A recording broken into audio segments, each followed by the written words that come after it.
Alrighty guys, hopefully things are going good. It's late night in the shop. I just put a new bit in. I did use a junk piston out of something else that was the same diameter that I did some test tapering. Trying to figure out what taper I want. I don't know what it is, but I did scribe a line. So if I like this, I can duplicate it in the future. Like I said, I'm not a machinist. I do a lot of guesstimations.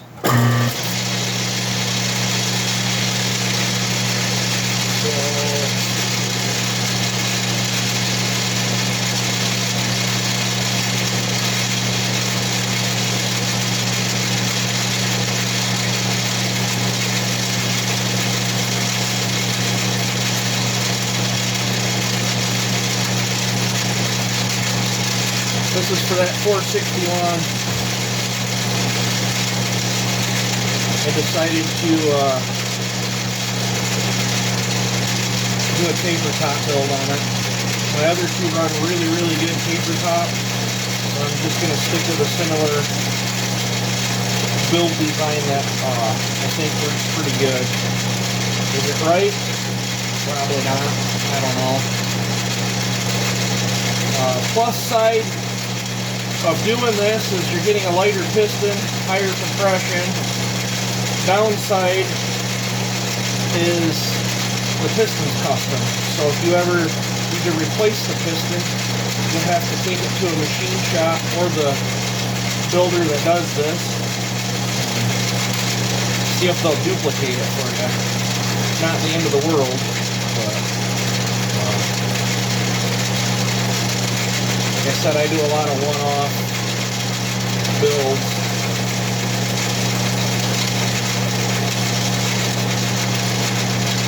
The bit looks like it's cutting pretty good. I didn't clean the top of the piston off so I could see it real good.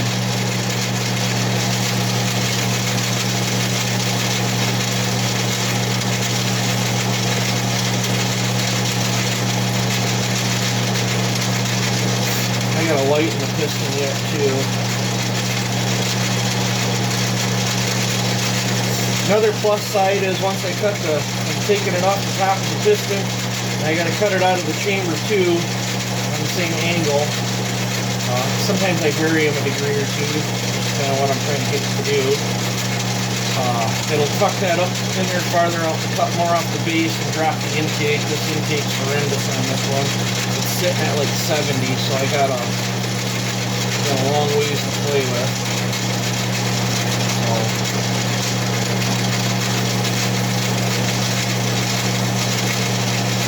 I'll shut it down here in a minute.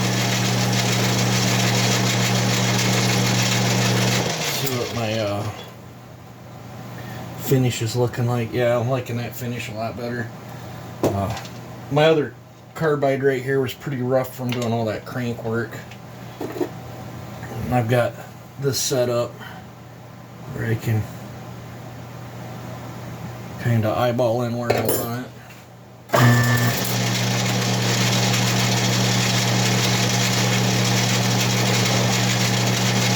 I don't know, hopefully you guys enjoy these kinds of videos. Not very many seem to like my wood splitting videos, that's for sure.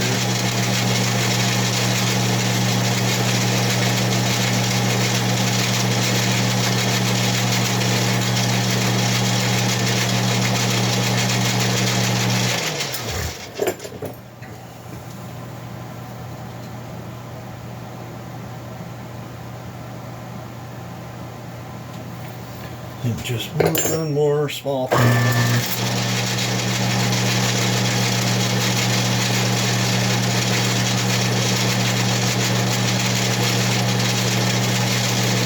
I'll go real slow on this one.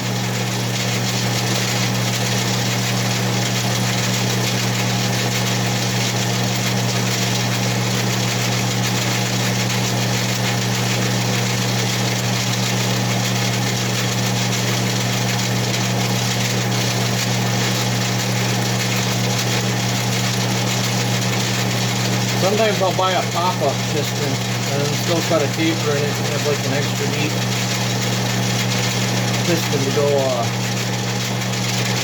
way up inside the combustion chamber. I like that. I like that a lot. That looks pretty good. It looks like it's right where it needs to be. So let me back this out.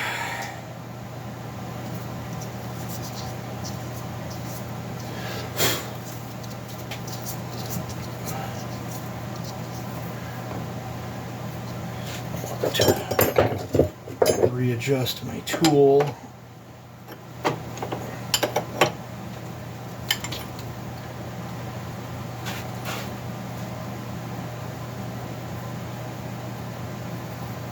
Come in here and just kiss the edge.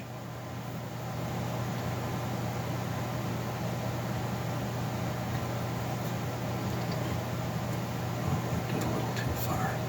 About right there will do. What I'm going to do is just bevel the edge of that piston ever so slightly.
I used a junk ring and pushed the ring up on all three sides there to get the piston as centered as I could,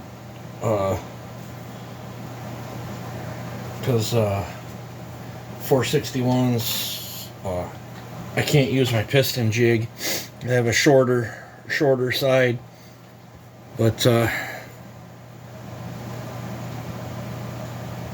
got plenty of meat here for lots of strength.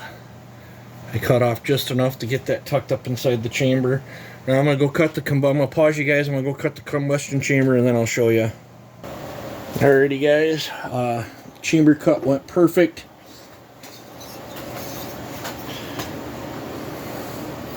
Absolutely thrilled with that. Looks like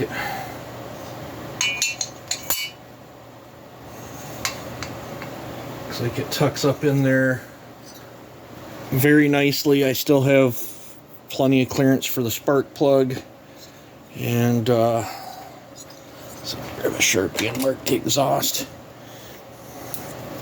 See if how much room I got before free porting.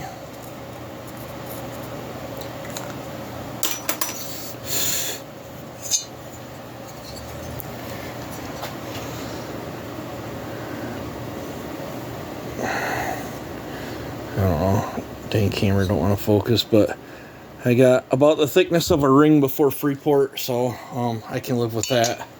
Glad I didn't cut any more off the top of that piston or out of that chamber. So next step is to throw the piston back on, check the squish, figure out how much I got to cut off the base, cut the base. Then after that, I'm going to tackle the exhaust, then the uppers, and then the lowers, and then the intake. And I don't got to do a muffler mod on this because he's got aftermarket parts. So yep, so alrighty, I'm gonna call this a video. You guys have a good one.